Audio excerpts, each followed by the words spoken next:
scowl. And he turned the sky sour with his baptismal howl. And he grew to a wretched and scar-hearted man, the kind you avoid whenever you can. They say he was storm-eyed, they say he was cruel, they say he was wicked, they call him a ghoul. They said he'd be seen out abroad in the night.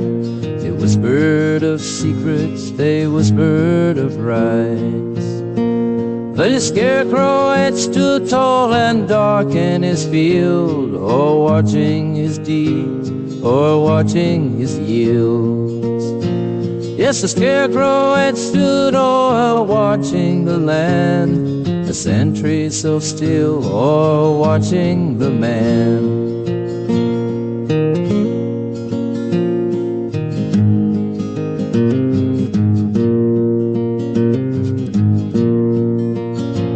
Old Mitchell Halloran, his fields they would grow. When drought parched the county, his fields thirsted slow.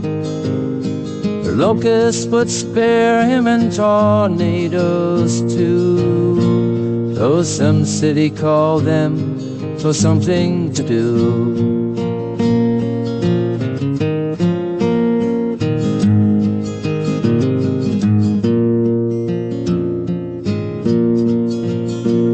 But his scarecrow had stood tall and dark in his field, or watching his deeds, or watching his yields.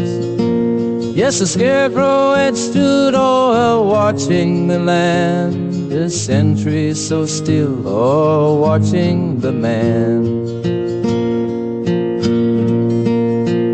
Each season the scarecrow remained on his pole. He stood there in storms and in dust clouds to roll. Though weather might leave him askew, disarrayed, he never distended, he never decayed. They say Halloran imbued it with energies vile. They said inside it were bones of a child.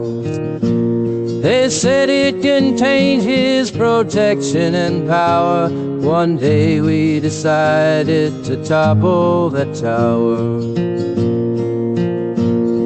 A bunch of us kids went to Mitch Halloran's field, nervous and worried and feeling unreal.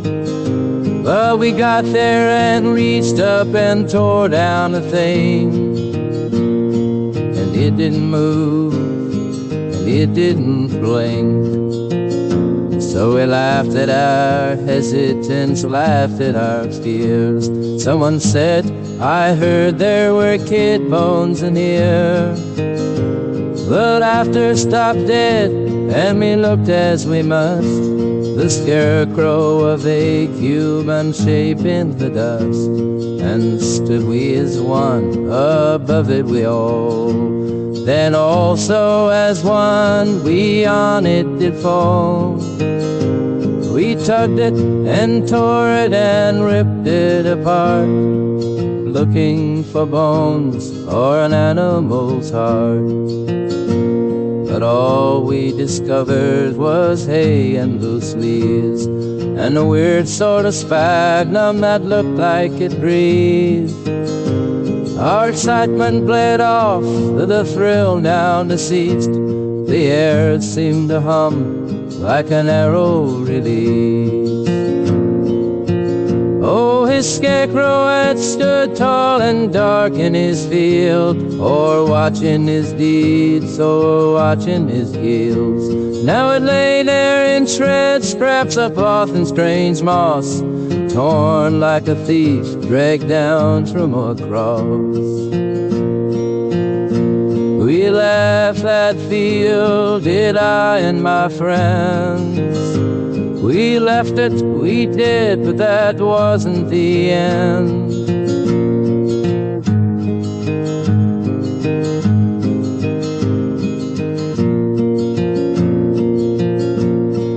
Old Mitchell Halloran, he dropped out of sight.